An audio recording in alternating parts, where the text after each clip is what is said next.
Welcome everyone to episode 139 of Just Joshing. I am your host, Joshua Pantellaresco. I write stuff and podcasts too. And today we conclude our conversation with MJ and Colette.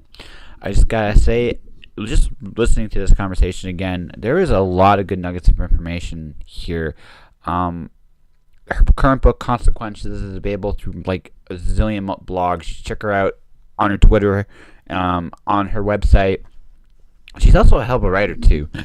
I got a chance to read her take on her grandfather's funeral, and it was a really, really interesting read. It felt like a fiction story, but she wrote it but it is incredibly well written. It could be a short story, and it was a very believable one. I actually really, really dug how she did that blog. Super accomplished writer, incredibly professional, and very driven. It was really refreshing to be with someone that candid, that professional, and dare I say a little bit of a risk taker. I actually am really curious what she's going to come up with in the year to come. I'm looking forward, hopefully at some point, to have her again on the show. So, MJ, if you ever want to come back on the show, you are more than welcome to. Okay, enough from me. Let's go to part 2 of my conversation with MJ and Colette. Okay.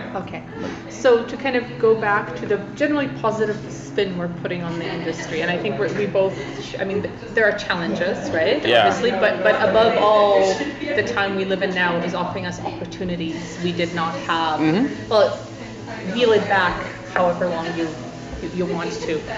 The opportunities present to us today are just astounding, right? Yeah. So risks are higher, chance of failure is higher, discoverability is higher, but the opportunities are amazing. So I want to kind of make sure that I'm not being negative about any of that, okay? You're not. But one of the things that in the romance field in particular that seems to have happened with the advent of ebooks, and particularly the way they're sold on Amazon, is a lot of writers approach novel writing the way they approach blogging. They feel they need to be putting out new content all the time, right? The idea is, I think that the last, every 2 months is almost too long a gap between your releases. 6 weeks is better. And make sure you're reaching out to your readers of the newsletter every, 2.5, 4 weeks, because you don't want them to forget you. And for me, that creates this urgency and anxiety that I think is not good for creativity. It's not good for an author's mental health, and it's not good for the novel, because I can write, like I said, 1,000 words in 45 minutes, but it's kind of shitty, right? To take that 1,000 words into a 12,000 word novella or a 100,000 word novel that's good takes time and reflection and I don't want to use the word sacred space because it sounds kind of cheesy and new agey, but almost that, like it needs this protected space. And the way you create that protected space as an artist actually is by not giving in to that sense of urgency, not treating your novel as, okay, I have to have a blog post out every week. Okay, fine, but that's a blog post, right? This is a novel.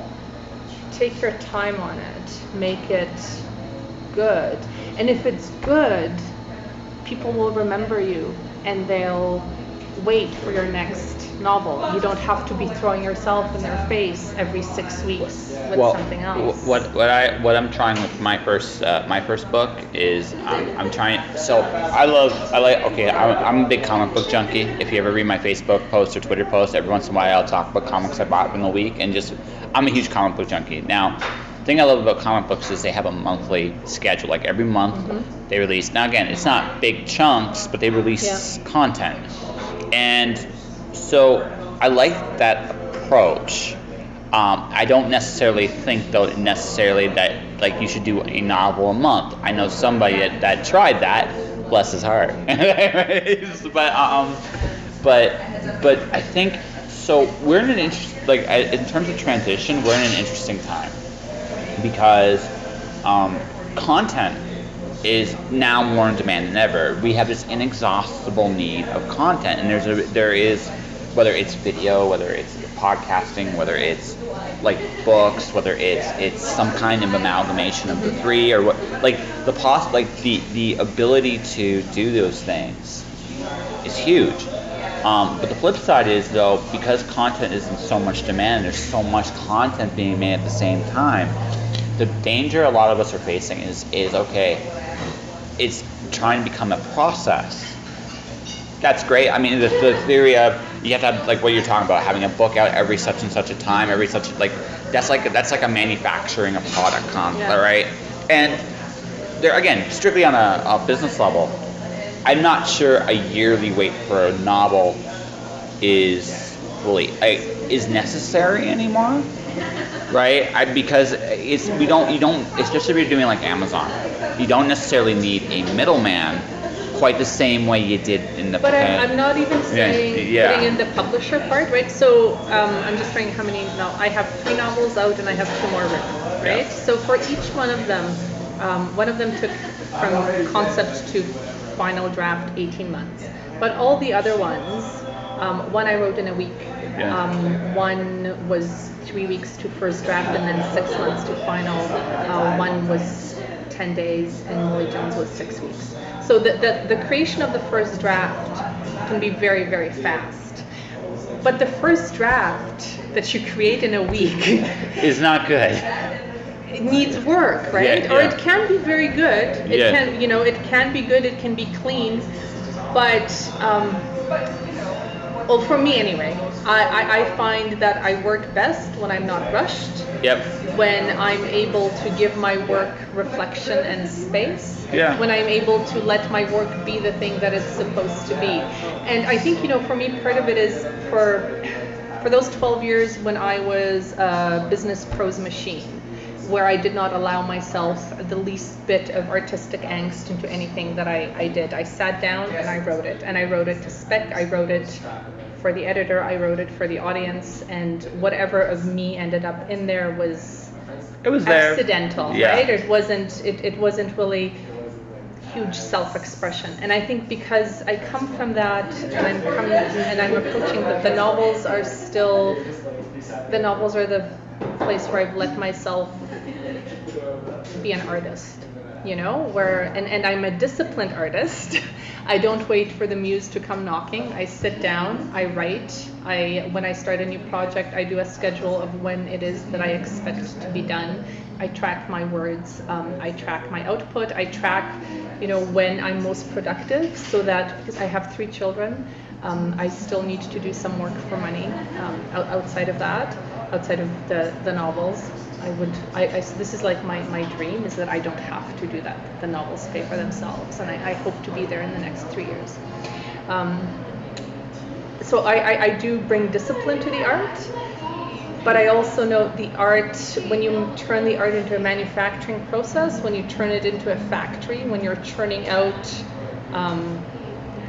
a story, a novel, a collection, whatever, with the goal of meeting a 6-week production schedule, putting it to the market, selling as quickly as possible in that first week or 2 weeks, then giving up on it and moving on to the next one. I mean, this is the other model that I see in romance and to a lesser extent in sci-fi, but it's there as well, right? That first week or month of sales is everything. And then you just kind of junk it and move on to the next one. And I think what a horrible waste, right? Like, you've written, this book exists, this work exists, and you've done next one. It's, and I mean, I don't have answers, obviously. I have a lot of kind of questions and discomfort with some of these practices. There's no. We'll figure it out. Well, the thing is, there's no magical answer right now either. It's a lot of people just crunch numbers. Yeah. If you have so many books out there, you make X amount of. Basically, if you have X amount of books, make Y amount of money. Is what that's how a lot of people calculate this thing. Now, there is something to be said about a backlog. I mean, I get it. Backlist makes a huge difference. I pushed to have a novel finished before I went to the Romantic Times conference in Atlanta, specifically so that I would arrive there as with a backlist. Yeah, right? exactly. So I was there with 3 novels, and that instead of 1 or 2, and that immediately put me in a different group of writers than people with 1 novel. So I totally don't disagree with that at all. Even when I was at When Words Collide, when I just released my second book, the first When Words Collide I went to, I actually had a table, and the fact that I had 1 book, I remember this. I had 1 book at When Words Collide. And then the next show, when the book came out, the new book came out, I literally doubled my sales. Well, and not just because the second book, the fact that I had 2 books, people looked at me differently, right? And that's just the way it is. Well, I can't remember the stat, but it's huge, right? 80% of published authors only publish 1 book, and I'm totally making that up. I can't remember if it's 80%, but it's a very big number, right? So the fact is, I got 2 now. I'm at like 3's coming out in October, right? And then like I said, 4 is I'm going to tentatively say January. There is an X factor, 1 X factor to that, but I'm going to tentatively say January for it. So I'll have 4, right? And then and what will start to happen with me now is that, and again, this has started to happen to me with just the podcast because I've done so many of them. People are now starting to come to me for advice. People are now starting to come to me for information, input. People are and people are taking me a lot more seriously because I have this giant log of things that I've done, right? Well, and connections. Exactly, right? So this is how this works. It's not necessarily part of it. I think initially, like. My goal with like my next series is I want to have 2 and a novella out the first year, just for investment. Now after that point I can slow down, right? And I will, because I have too many other ideas that will be coming out to play in other things. And I just want to do them because it's fun. But the point is, right, there is something to be said about having that initials, like there's weight to having it. I think that's where a lot of people get caught in. It's like, okay, I have 1 book out, no one will, I mean, there's a million of you. I have 2 books out, there's a lot less of you on this rung on the ladder. I have 3, 4, 5.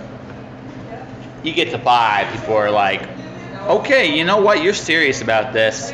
You've got staying power. You got staying power, right? And I think that's a big part of it. I'm not saying that's the only part of the equation, but I think that's the big X factor.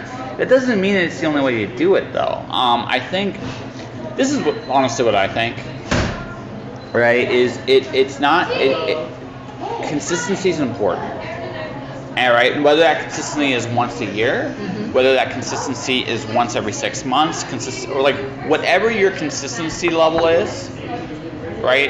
That is what, again, it's that like if you can comfortably release a book, let's say every 14 months, then you release a book every 14 months, and then you just do it every 14 months on cue, right? Now, if you can do it, let's say in 6, then you do it in 6.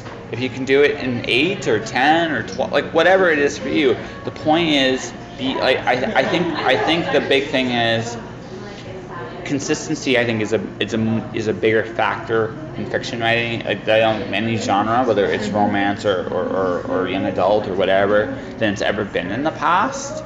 Unless you're a big success, like if people will wait for the next. Unless you're like, if you're J.K. Rowling, and she says, I have another Harry Potter, we'll all be like, we'll all wait. No, it's been 4 years. I don't remember your name. I've moved on. I'm reading other she things says, now. she says with a twinkle in her eye, like, ooh, another Harry Potter, I'm in. And that's it, right? I think that the challenge is, okay, set your schedule, whatever is reasonable for you. You need space for the book to breathe, and I understand that too, because when you go back, right? When you go back after reading something, right? Sometimes you go, oh, this part's horrible. I need to. I think you need detachment to be a really good editor. Yeah, you do. No, absolutely. You need to kind of be able to look at your own work the way a brutal editor would. Yeah. And one of the things that I'm very grateful for in my other career is that for the first 7 years, I worked with an editor called, people called him Dr. Death. and he was evil. He once sent me a story to rewrite 7 times. Oh, God. And I remember I was crying, like by draft 5, I was crying, and I'm on the phone with him, and I tell him, like, why do you keep on giving, because this was back when we used to talk on the phone to people. Why do you keep on giving me work if you think I'm such a shitty writer? And he said, you're a really good writer. You can be better. And do these things and it'll be better, right? And so I have this draft 5, and I rewrite it, and I send him draft 6. And he's like, we're almost there. Draft 7 is finally the one that, you know, he is clean enough that he edits and is published. And I think that's working with someone with that level of demand and expertise was incredibly good training for me, and it also taught me to be very ruthless with my work. You know, my second novel, so my first novel was 100,000 words. It was published by it's Tell Me, pitch. Tell Me. It was published by HarperCollins, and their copy editor made 19 changes on it. That's impressive. That's it, right? Yeah. Like, and you know, when that happened, I had this, like, and this was thanks to Dr. Death, because by the time I sent that novel out, I had pared down everything that didn't need and to I'm waiting for my be in it. Yes, see me. I'm waiting for my edits for the Cloud Diver, and I'm expecting this giant block of red. That's actually what I'm expecting, because it's my first. I did a 3-book poetry series, so I know going into a novel thing for me is a very different kind of challenge, right? So I'm expecting, like, I'm not going to necessarily be good at this, and then this is in my head, right? I'm not necessarily going to get this right the first time, right? And I'm like, so I sent it to my friend, and she's like, okay, I'll do this. And she goes to me, she went to me, I hope you, like, I know you worked really hard on this one part, but I'm going to probably want you to axe it. And my ego, now again, because I have been edited by professionals before, and the thing is that I know this, your ego does take a beating doing this a little bit, and it has to, right? So you're not always that good, and that's just being. It's not even a case of not that good, right? It's that all the pieces, all your sentences, all your paragraphs, all your chapters have to work to further, and in a novel, right? Like it's a big chunk of work. Everything that's in there has to move the story along, has to fit. Like if it could still be the way it is without that sentence, without that paragraph, then it doesn't need to be in there. And so in my second novel, I thought I was finished when I was at 75,000 words, and it seemed kind of like I was like, oh well, this seems shorter than in my head I was shooting for 100K. So I let it lie for a bit, and then I thought, so in my second, when I go through it again, I'll probably add things and fix it up, and it'll reach that length, right? My final edit, I took out 25,000 words, and I pared it down to nothing, and then added a little bit more to that, and so it ended up being about 60,000 words, a short novel, because that's all it had to be. And I think actually, just to kind of go to a completely different direction, one of the and again, I'm speaking to romance because I don't know. The traditional publishing houses in romance have specific word counts for specific lines, right? So they will, a standalone title at Harlequin in most places has to be between 80 and 100,000 words, right? There are some lines where it has to be 75 or 120, or novellas are at 55. And I find there's a tyranny in that, that doesn't serve the novel, right? Because this is a really good, Consequences is a really good, tight 65,000 word novel. If I swelled it to be 100,000 words, there'd be 40,000 words in there of junk that's unnecessary, of extra description, of unnecessary drama, of just red herrings and delays. And I know for my own, I know there are people who love those big, thick books with lots of description of brambles and paths and the finery people are wearing. So I'm a really minimalist reader and writer, right? I love my prose sparse. Like Hemingway is still my god. Like those short, tight sentences that just. For me, it's a guy by the name of Roger Zelazny. His his books are 180 pages when you read them. So they're like 40, 50,000 words. That's it. Yeah. So, like my first novel, I tried to keep it in around 50,000 words. partly again, because again, I'm transitioning from Yeah. one thing to the other. But the other thing too is, I wanted that old school adventure feel.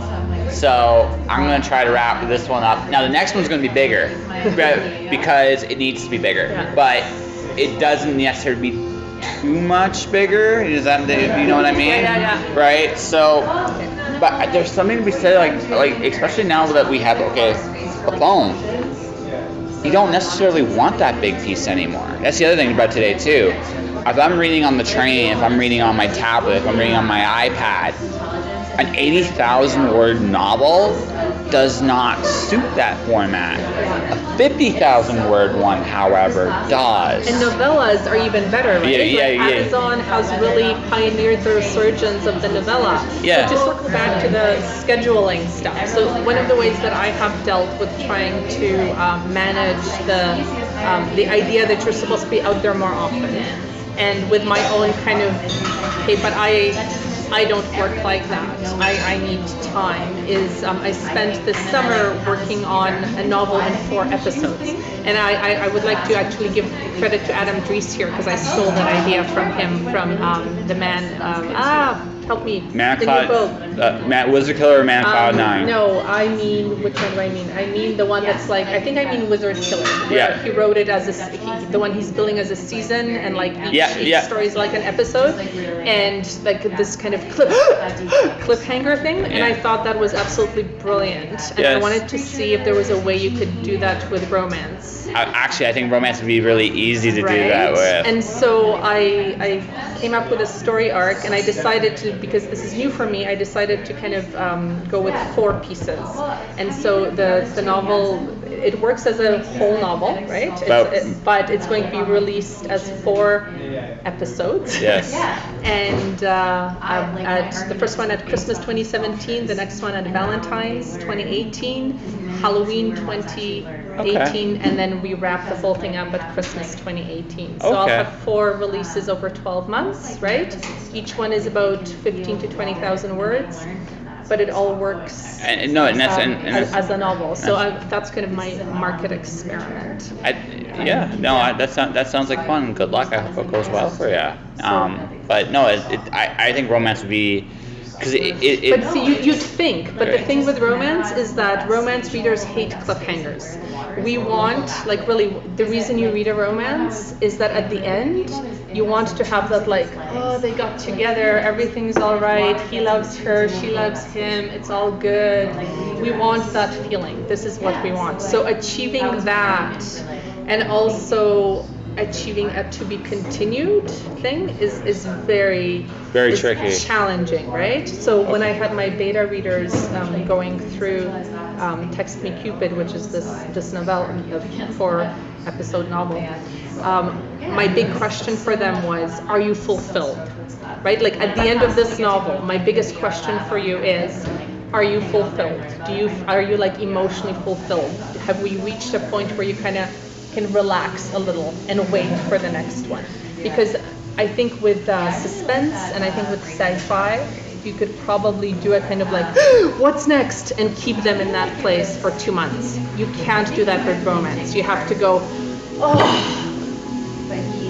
And then in 2 months from now, I'll be able to.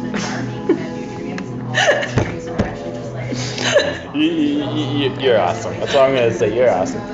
I like you. Okay, 2 months from now, right? You pick up and go. So, yeah. Fair enough. No. I just performed an post-orgasmic relaxing thing for Josh. Yeah, it was great. I had fun, and I suddenly need a cigarette. That's all good. It's all good. So I guess then I'm gonna make this one. I have only one more question. Okay. All right, and this is it. Oh, but you know what? Can you hold on to your question? Because I just realized I never told you actually how I became an erotic romance writer. Yes. Right? So I told you how I became a business writer, and then I told you about my crisis, right? So I'm sitting there going, I'm not a writer because I haven't written a novel, so I need to write a novel. I had no idea I had like no, I didn't feel there was anything in me that was burning to come out, right? Like I had this, that novel that I had put aside 12 years ago that I had no desire to go back to. And then so I'm sitting there having this crisis, and three things happen. One of my business clients starts calling me and texting me over, they want to do something horrible. It's going to just ruin their lives, my career. I'm in a complete panic about it. In the meantime, my friend is texting me. He's coming into town out of town for dinner, and he wants to, he's coming in out of town. He asks me out to dinner, and we go do this kind of back and forth. Should we bring our spouses or shouldn't we?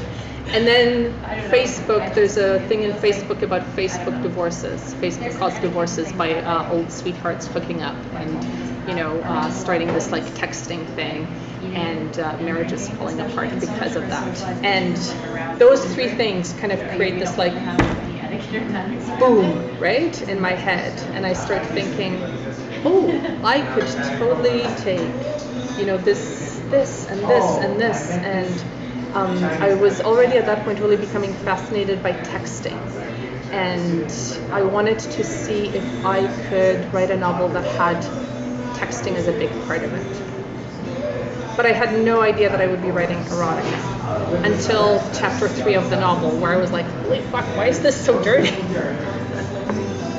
And so it was really an accident. The answer to it is that I became an erotica writer totally by accident. In retrospect, I looked at it and kind of like, I guess this is what I write. I don't know. You just have a dirty mind, so But my last novel is a rom-com, and it's quite clean.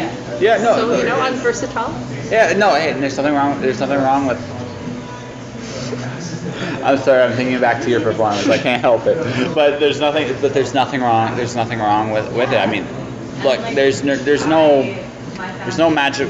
I read a guy by the name of Warren Ellis. Have you ever read Warren Ellis? No. So he has this comic book called Transmetropolitan. It opens up with literally the first line is up a goddamn mountain, right? And it's about this very, very angry journalist type, and it's just a violent, dirty, filthy. It's every kind of nastiness you can imagine in a. It shouldn't be like most people would not think of it as a comic book.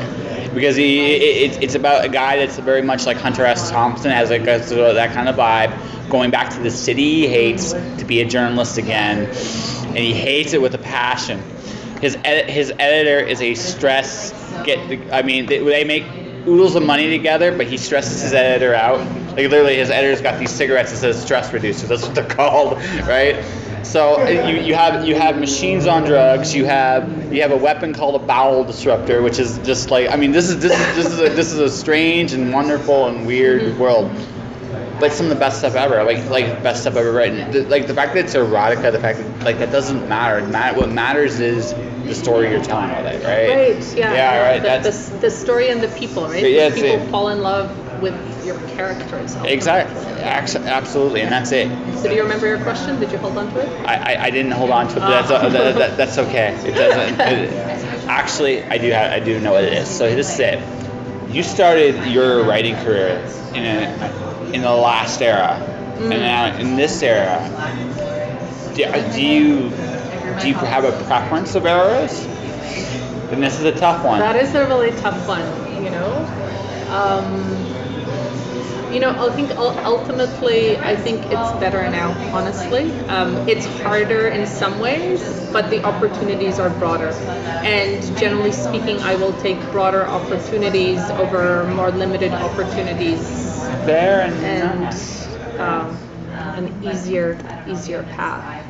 Yeah. And it's very scary and exciting, I think, to be like, really, there are no rules right now, right? Whatever the rules are this week, or the best practices, a disruptive technology or a disruptive practice will come out next week that'll turn it all upside down.